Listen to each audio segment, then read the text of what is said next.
اس قوم کا P H D degree حاصل کرنے والا ایک ڈاکٹر جب اپنے گاؤں میں جاتا ہے تو ایک انڈر میٹرک نشوئی شرابی نواب کے سامنے اس کے پاؤں میں بیٹھ جاتا ہے. پیسے کی وجہ سے شہرت. اس قوم کی بیٹی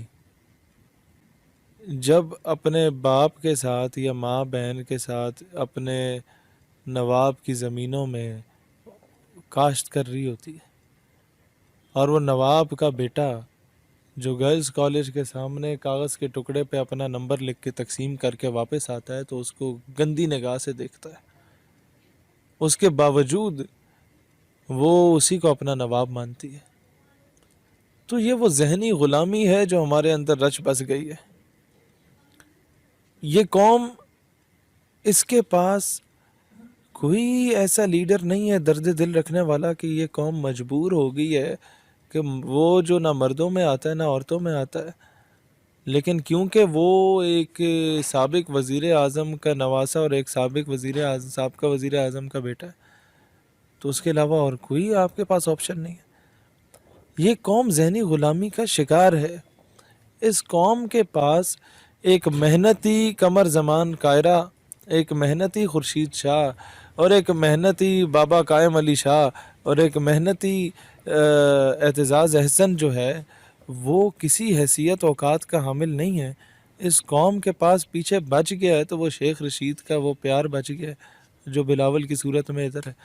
اس قوم کے پاس پرویز رشید، خواجہ سعد رفیق، احسن اقبال جیسا ٹیلنٹڈ آدمی، ان سب کو نظر انداز کر کے یہ قوم جو ہے وہ میاں صاحب کی صاحبزادگان جو گولو مولو ہیں ان کی زندہ مرد آباد کے نعرے لگائیں گے اور زندہ باد کے نعرے لگائیں گے.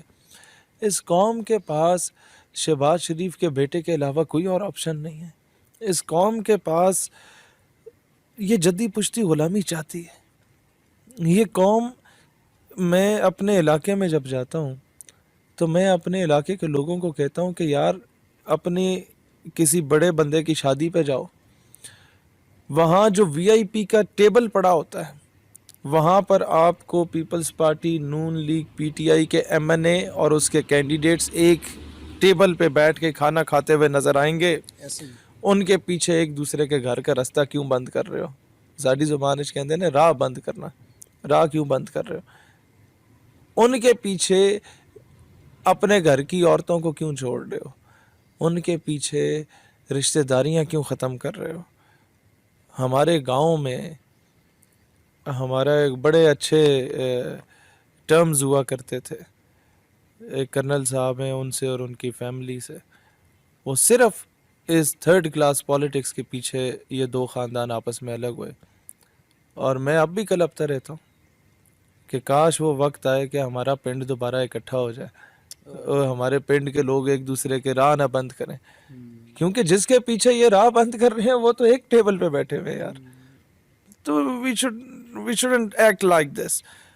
As far as these sort of goons are concerned، یہ پولیٹیکل پارٹیز کے جو لیڈرشپ ہے، میں ایک بات کہنا چاہتا ہوں، یہ قوم خود غلامی کی زنجیر، وہ ایک ہاتھی تھا نا، جب وہ چھوٹا تھا تو اسے رسی سے باندھ دیا گیا تھا، تو وہ پاؤں کھینچتا تھا تو وہ چھوڑ نہیں سکتے تھے کیونکہ رسی سخت ہوتی تھی. جب وہ بڑا ہاتھی بن گیا تو اس نے تو ذرا سا پاؤں یوں کرنا تھا تو رسی نے ٹوٹ جانا تھا، لیکن اس نے کبھی یوں نہیں کیا کیونکہ وہ سمجھا کہ شاید میں ہمیشہ سے اس زنجیر سے یا اس رسی سے بندھا رہوں گا. اس نے غلامی کو اپنے اوپر سوار کر دیا تھا. یہ قوم شاید بھول گئی ہے کہ میرا رب وہ رب ہے جو ابابیلوں سے ہاتھی والوں کو مروا دیتا ہے. یہ قوم شاید بھول گئی ہے کہ میرا رب وہ رب ہے جو مچھر سے نمرود کو اس کی اوقات یاد کرا دیتا تھا. یہ قوم، اقبال نے ایک ہی شعر میں بہت بڑا جملہ کہہ دیا، یہ ایک سجدہ جسے تو گراں سمجھتا ہے، ہزار سجدوں سے دیتا ہے آدمی کو نجات.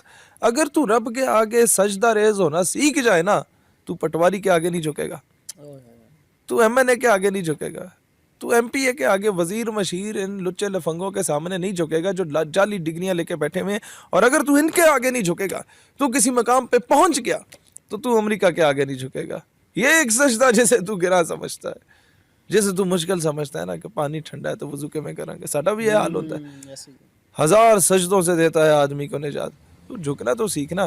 ساڈے ہوتے جتنی بڑی پریشانی ہوئے نا، نماز پڑھ کے 2 نفل اسی نیت دین دینے نا، تو ہمیں آدھی پریشانی تو ہمیں ختم ہو جاتی ہے نا کہ نہیں ہن معاملہ اللہ دے سپرد ہو گیا، اللہ حل کرے سی. تو اٹ ہیپنس. اسی طریقے سے یہ جدی پشتی غلامی جو ان M N As, M P As, نوابوں، وڈیروں، مشیروں، یہ جو جن کے باپ دادا انگریزوں کے بوٹ پالش کرتے تھے، ان کے کتے نہلاتے تھے، اب یہ قوم ان کتے نہلانے والوں کے کتے نہلا رہی ہے. اتنا اپنا معیار گرا دیا اس قوم نے. اس قوم کو چاہیے کہ آج اپنے اور غیر کو سائڈ پہ رکھے اور کہے کہ ہماری دوستی اور دشمنی کا معیار فقط رسول اللہ علیہ الصلوۃ والسلام کی حرمت اور ناموس کی بنیاد پہ ہوگا.